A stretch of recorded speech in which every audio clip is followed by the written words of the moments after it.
Olá, seja bem-vindo a Conversas Cristãs, um pequeno espaço em que nós pensamos nas notícias e olhamos para elas do ponto de vista de um cristão que tem a Bíblia na mão. E, sobretudo, também pensamos ter alguma lição espiritual daquilo que é a realidade à nossa volta, porque esta deve ser a leitura que um crente faz diante daquilo que está a acontecer. A notícia que certamente está a tomar conta de muitos meios e que continua a nos preocupar, ou pelo menos a ser uma curiosidade, quem vai ganhar as eleições americanas. Enquanto eu gravo este vídeo, não há ainda nenhuma certeza. Parece que o candidato democrata Joe Biden deverá ser o vencedor das eleições, apesar de que é expectável que isto ainda demore bastante do ponto de vista das questões legais que estão a ser levantadas e algumas acusações de fraude, sejam elas ou não aceitáveis ou questionáveis. Mas o que eu queria chamar a atenção é mais para a questão das sondagens. As sondagens a respeito desta eleição começaram bastante cedo e com bastantes meses de antecedência os democratas anunciavam ou apresentavam sondagens e os meios, inclusive meios muito sérios como o New York Times, apresentavam sondagens com quase 20% de vantagem de Joe Biden sobre Donald Trump. Com a passagem do tempo, esta margem foi diminuindo, mas mesmo muito próximo da eleição, a convicção que havia era que havia cerca de 10 pontos percentuais de vantagem de Joe Biden. Os democratas estavam à espera de uma onda azul. Eles estavam convencidos de que Biden ia ganhar e ia virar muitos estados para o lado dos democratas. Eles iam conseguir a maioria no Senado, que eles não têm, e iriam reforçar a sua posição na Câmara dos Deputados. Era esta a convicção que os democratas tinham. Bem, terminada a eleição, apesar de que nós ainda não sabemos quem é o presidente, a verdade é que as coisas ficaram muito longe do que as sondagens diziam. Novamente, como já tinha acontecido no caso de Hillary Clinton, e isto começa a ser estranho porque é persistente, não é o erro, nós vemos que a verdade não estava nas sondagens, longe disto. Os democratas não conseguiram virar a situação no Senado, o que é complicado para eles, porque um presidente democrata vai ter um Senado contrário. No que diz respeito à Câmara dos Representantes, eles mantiveram, não é? Na Câmara dos Deputados mantiveram a maioria, mas perderam pelo menos 5 lugares em relação aos republicanos, o que diminuiu a sua margem de manobra, porque há sempre um ou outro deputado que pode votar fora daquilo que é a posição do seu partido, sabendo que eles também não têm a maioria no Supremo Tribunal. Ou seja, isto ficou muito complicado. Também, do ponto de vista da campanha e da eleição presidencial propriamente dito, os valores estão longe daquilo que se anunciava.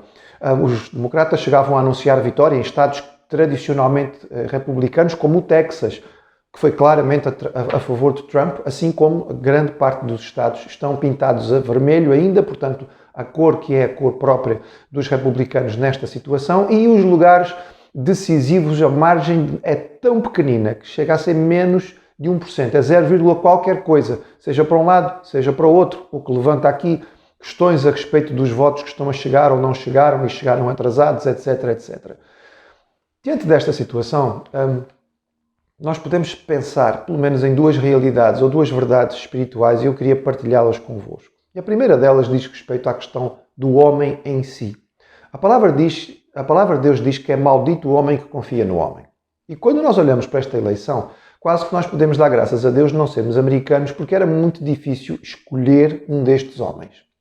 De um lado, nós tínhamos um indivíduo que durante 4 anos foi presidente, que é profundamente arrogante, narcisista, tem uma vaidade enorme, uma autoestima brutal. Um indivíduo autoritário, que funciona através do bullying. Ele usa o seu peso, a sua força, a sua autoridade para empurrar toda a gente e aqueles que não estão de acordo com ele 100%, ele simplesmente os afasta de forma absoluta. Um indivíduo que mente com bastante tranquilidade, um indivíduo que, moralmente falando, tem uma quantidade de posições que, quando são apresentadas, ele ri delas como se elas fossem perfeitamente aceitáveis, porque, afinal de contas, ele é uma pessoa que está acima destas coisas.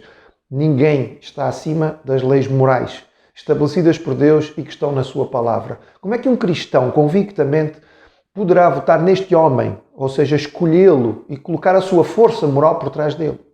Por outro lado, Biden é um homem com quase 80 anos de idade. Estranho que os democratas não conseguissem apresentar ninguém com mais capacidade. Este homem tem mostrado ao longo dos últimos anos e na campanha eleitoral claramente uma incapacidade intelectual para ir para uma posição tão importante como presidente dos Estados Unidos. Nos últimos atos de campanha ele não era capaz de lembrar o nome do presidente. Ele chamou Donald Trump de George.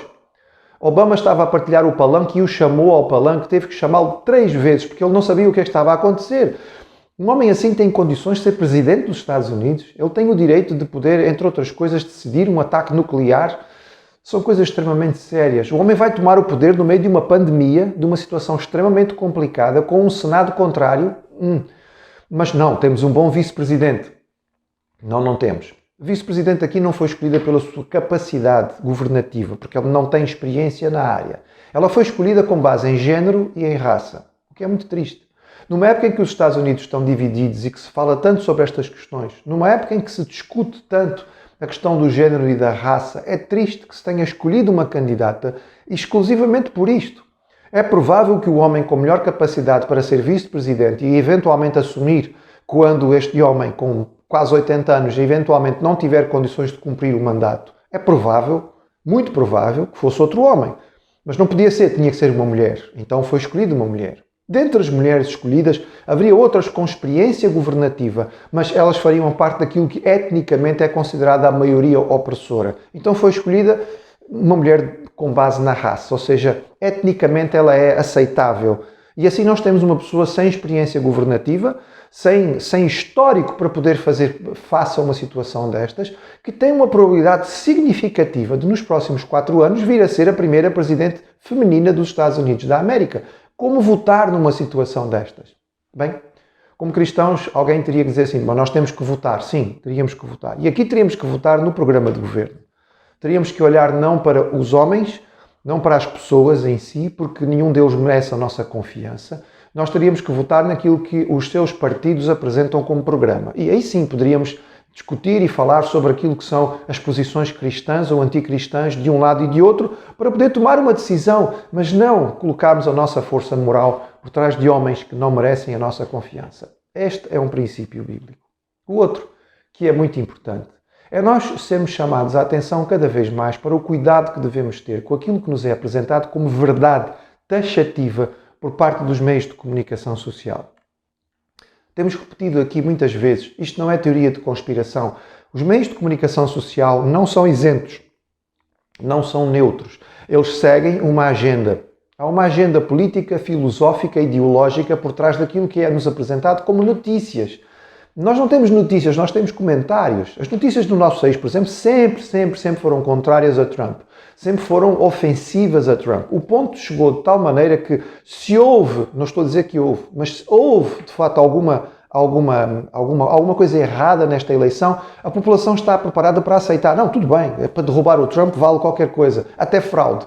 Porque a campanha foi tão grande contrária que não foram dadas notícias. Nunca houve nenhuma informação positiva. E a pergunta é, será que realmente nós acreditamos que quase 70 milhões de americanos são total e completamente idiotas, que não sabem nada de nada e por isso votaram neste homem?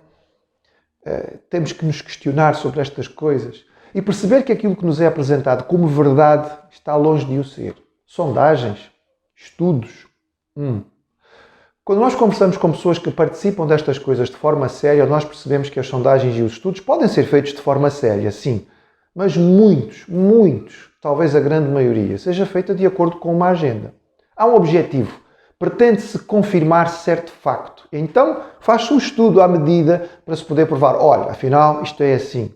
Isto acontece com estudos, acontece com sondagens. Na minha área, no pouco tempo que tive de experiência de participar de alguns estudos na área médica, lembro-me, com tristeza, de fazer o trabalho de base e depois descobrir que afinal tinham sido descartados muitos resultados. Porque havia um objetivo. O financiamento que era dado pelo laboratório era para que nós pudéssemos ter o resultado X. E era preciso ter este resultado. Então, os números apresentados eram aqueles que agradavam e eram aqueles que afirmavam a verdade que era apresentada naquele estudo, que afinal não correspondia à verdade total. Nós, como cristãos, sabemos onde está a verdade. A Bíblia nos diz que a verdade é uma pessoa, é Jesus. Nós o encontramos e nele nós encontramos a liberdade para viver a vida sem ser constrangidos e comprimidos. Nele nós encontramos a razão do nosso existir e a maneira de nós vivermos com o maior propósito possível e vivermos sem a conformação com aquilo que está à nossa volta, mas sendo verdadeiramente quem nós somos criados para ser.